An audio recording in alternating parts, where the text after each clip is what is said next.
Hey guys, this is Mike Vieira. This is my YouTube channel.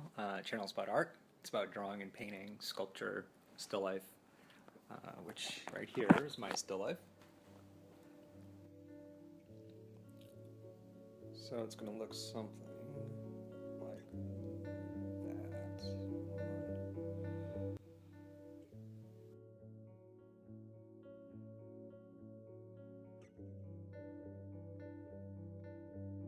Normally on a start there's no drawing, but with this, red is my center of interest, so I just need to be careful.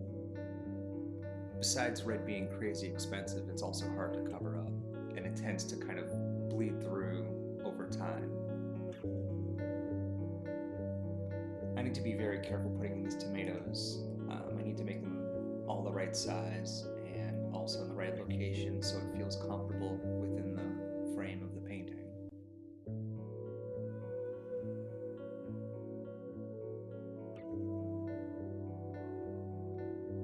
Now be sure to use plenty of paint. Paint like you own an art store. And always start with your lightest colors and then put all the dark colors in. Just keep an eye out and see the variations of values and the hue of the reds. And then after that, I smooth everything out with a soft brush.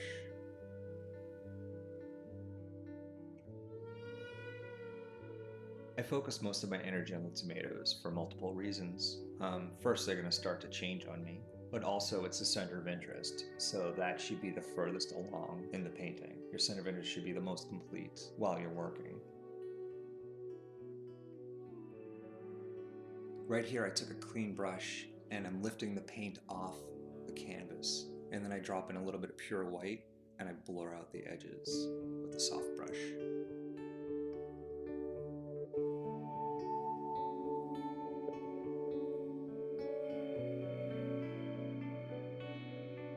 And again, the same way with the pot. You can't think about the object that you're painting.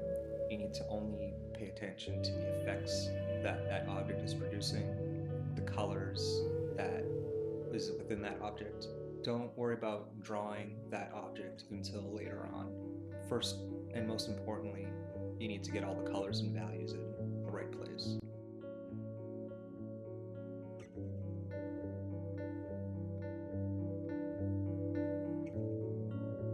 I find it helpful to turn my canvas upside down to work on certain things like the ellipse of this pot. I don't know why, but because when you put it upside down, it tricks your brain into having to make sense of what it's looking at. And you can see the mistakes almost immediately when you're looking at something like that upside down. That color right there is ultramarine and cadmium red.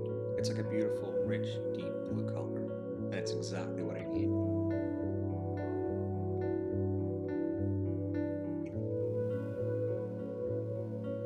Here we go with the greens. I'm putting in all the easy ones first. Anything that lines up with something else in the painting, I put those in first, and then I can find that I can place the other leaves in after.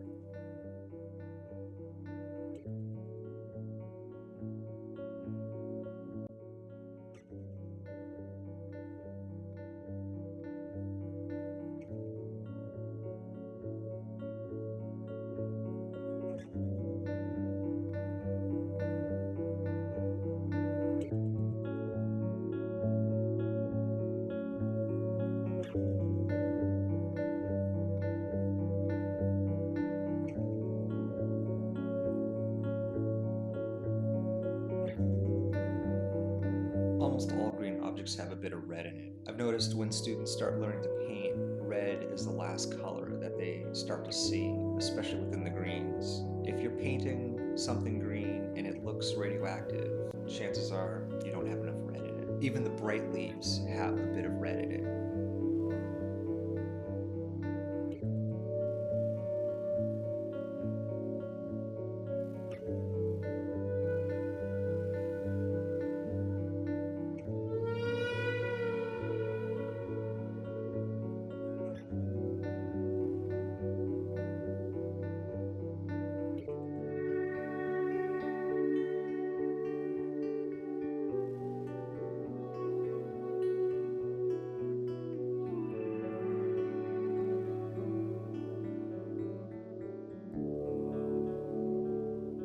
Here I'm finishing up the top of the painting and the inside of the bowl. This is the 4th day working on this, so some of the paint is in that weird in-between drying stage, so I need to be careful when I paint to not remove the old paint.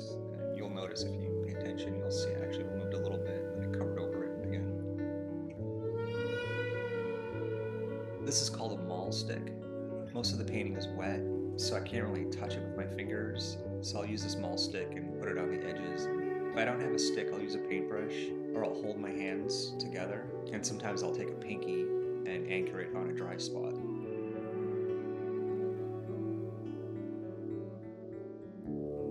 I transplanted the basil over to the other pot so I can finish off the left side of the painting.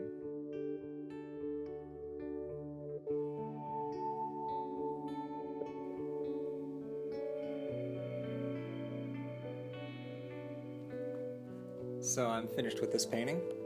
Hope you guys enjoyed it. Hope you guys got some good tips from it. So I'm doing a series on food, and this is painting number 4. So I've got 11 more to go before I'm finished the series.